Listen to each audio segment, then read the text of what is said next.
Doctor Saxena और doctor Arjun निहायत बेफिक्री से खाना खा रहे थे।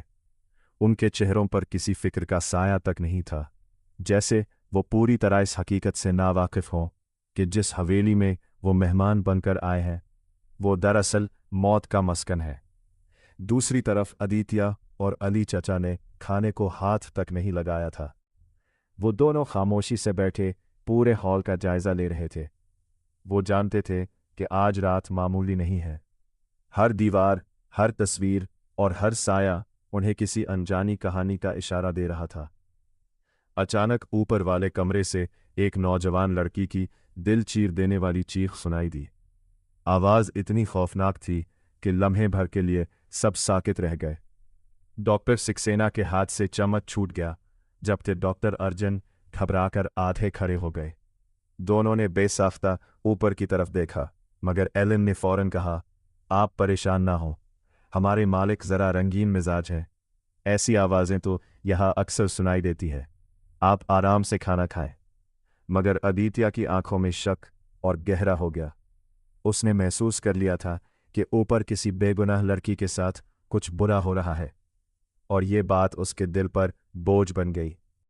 कुछ लम्हों बाद ऊपर वाले कमरे का दरवाज़ा आहिस्ता से खुला और भारी कदमों की आवाज़ सीढ़ियों से नीचे उतरने लगी। सबकी नज़रें सीढ़ियों पर जम गईं। जॉर्ज आहिस्ता आहिस्ता नीचे आ रहा था। उसके चेहरे पर एक अजीब सी मुस्कुराहट थी, जैसे उसे अपने किए पर कोई पछतावा ही न हो। जैसे ही वो आखिरी सीढ़ी पर पहुंचा, अदित्य ने बिजली की तेजी से जेब से पिस्तौल निकाली और सीधा जॉर्ज के सीने पर तान दी। उसकी आवाज़ गुस्से से भरी हुई थी। उसने पूछा, बताओ, इस लड़की के साथ तुमने क्या किया है? जॉर्ज ने बेपरवाही से कहकहा लगाया और बोला, कौन सी लड़की? मैं नहीं जानता तुम किसकी बात कर रहे हो। अदित्य की गिरफ्त पिस्तौल पर और मजबूत हो गई। उसने कहा, झूठ मत बोलो, मैंने अपनी आंखों से तुम्हें उसे ऊपर ले जाते देखा है और उसकी चीख हम सबने सुनी है। जॉर्ज के चेहरे पर एक खौफनाक सी मुस्कुराहट फैल गई। उसने आहिस्ता से कहा, क्या तुम्हें वाकई लगता है? अदित्य ने दांत भेजते हुए कहा, मुझे सच चाहिए, वरना अभी गोली चल जाएगी। जॉर्ज ने आंखें सुकड़ते हुए कहा, तुम लोग हकीकत बर्दाश्त नहीं कर पाओगे। उसके बाद उसने धीरे से सर उठाया। उसकी आंखों में एक वहशतनाक चमक उभरी।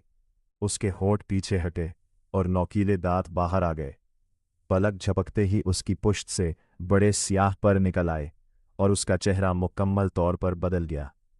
डॉक्टर सक्सेना और डॉक्टर अर्जुन दहशत से अपनी कुर्सियों से पीछे हो गए।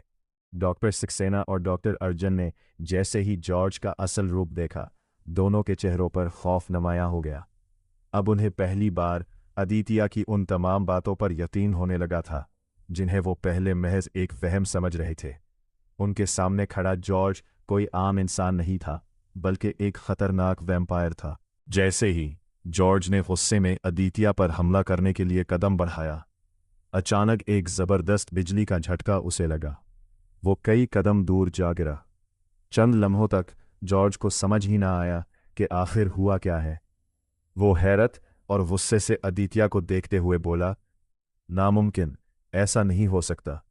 आखिर ये कैसे मुमकिन है कि मेरी ताकत से भी ज्यादा कोई ताकत मौजूद हो?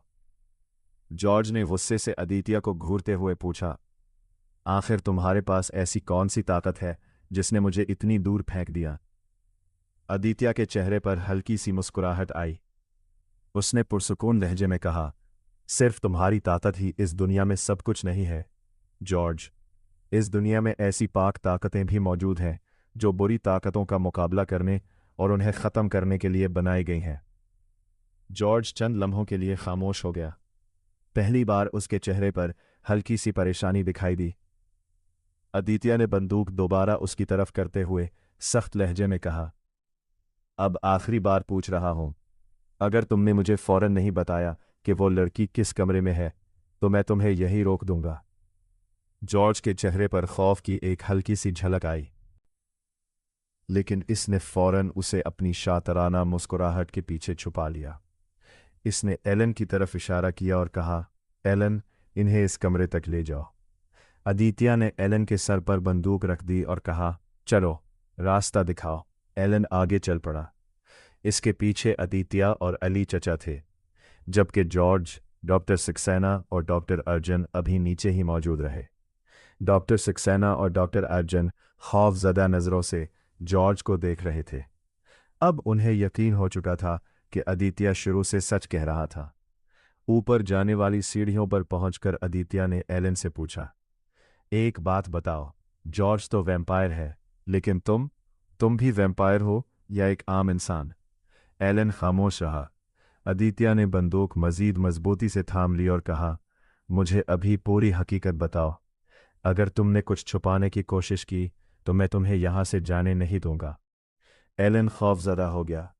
इसने एक गहरी सांस ली और आखिरकार बोलना शुरू किया। ये सब आज से तकरीबन 75 साल पहले शुरू हुआ था। इस जमाने में एक अंग्रेज शख्स यहाँ आया था। इसने यहाँ एक रेस्टोरेंट कायम किया जिसका नाम रेड वाइवल रेस्टोरेंट था। शुरू में रेस्टोरेंट बहुत अच्छा चल रहा था। लोग दूर दूर से यहाँ खाना खाने आते थे। एलन ने चंद लम्हे रुककर अपनी बात जारी रखी, लेकिन कुछ अरसे बाद जॉर्ज और उसके चंद साथी वहां आए और उन्होंने रेस्टोरेंट में कमरे बुक करवाए। रात होते ही उन लोगों ने अपनी असल हकीकत जाहिर कर दी। वो आम इंसान नहीं थे, वो वैम्पायर थे। उन्होंने वहां मौजूद लोगों को अपना शिकार बनाया और फिर सबूत मिटाने के लिए लाशें रेस्टोरेंट के करीब बहने वाले रेड रिवर में फेंक दी। अगली सुबह पूरे शहर में एक अफवाह फैला दी गई कि रेड रिवर इंसानों की कुर्बानी मांगती है और रात के वक्त लोगों को अपने अंदर खींच लेती है। किसी को भी असल हकीकत का इल्म नहीं था। लोग समझने लगे कि इस दरिया में कोई पुरअसरार साया या शैतानी ताकत मौजूद है। खौफ की वजह से लोगों ने इस इलाके में आना ही छोड़ दिया। एलन की आवाज़ मजीद धीमी हो गई, लेकिन मैं जानता था कि असल हकीकत क्या है। वहां कोई पुरअसरार साया नहीं था। ये सब जॉर्ज और उसके साथी वैम्पायर्स का क्या धरा था। उन्होंने जानबूझकर लोगों में खौफ फैलाया ताकि कोई कभी इस जगह की हकीकत जानने की कोशिश न करे। अदित्य ने हैरत से एलन को देखा और पूछा, अगर तुम्हें यह सब मालूम था तो जॉर्ज ने तुम्हें क्यों नहीं मारा? तुम भी तो एक इंसान हो। एलन ने अदित्य की तरफ देखा। उसकी आंखों में बरसों की थकन और खौफ साफ नजर आ रहा था। उसने आहिस्ता से कहा, यही तो मेरी कहानी है, और शायद तुम्हें यह जानकर हैरत होगी कि मैं इतने सालों से जॉर्ज के साथ क्यों हूं। एलन ने आहिस्ता आहिस्ता अपनी कहानी सुनाना शुरू की। जब मैं सिर्फ 15 साल का था तब ही मेरी जिंदगी बदल गई थी। मेरी शक्ल की वजह से मेरे अपने घर वालों ने भी मुझे कबूल नहीं किया। मेरे बहन भाइयों के साथ अलग सलूक किया जाता था और मुझे सबसे अलग रखा जाता था। लोग मुझे देखकर मजाक उड़ाते, मुझे बुरा भला कहते और कोई मुझे काम देने के लिए भी तैयार नहीं होता था। एलन की आवाज़ भर आ गई। मेरे पास ना कोई दोस्त था, ना कोई सहारा। कई बार तो मुझे खाने के लिए भी तरसना पड़ता था। मैं जो कुछ मिलता उसी पर गुजारा करता। वो कुछ लम्हों के लिए खामोश हुआ, फिर बोला, एक दिन मैं रेड वाइवल रेस्टोरेंट पहुंचा।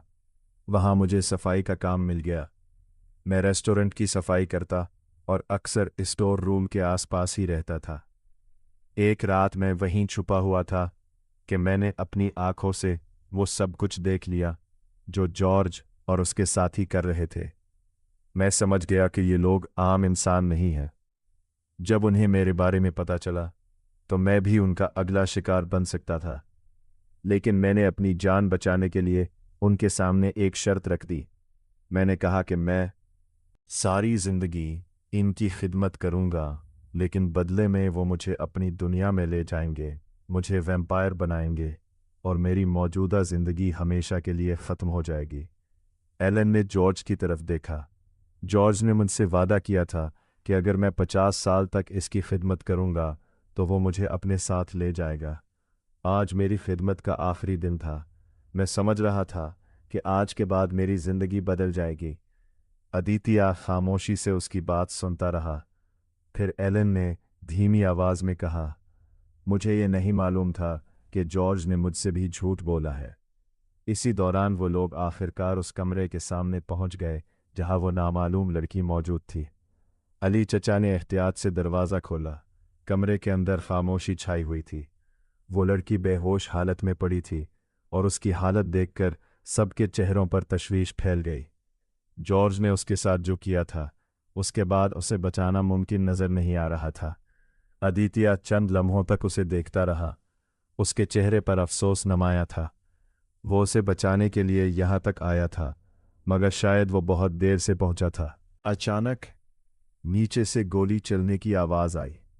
अदित्य चौंक उठा। ये आवाज़ नीचे से आई है। वो फौरन पलटा और सीढ़ियों की तरफ भागा।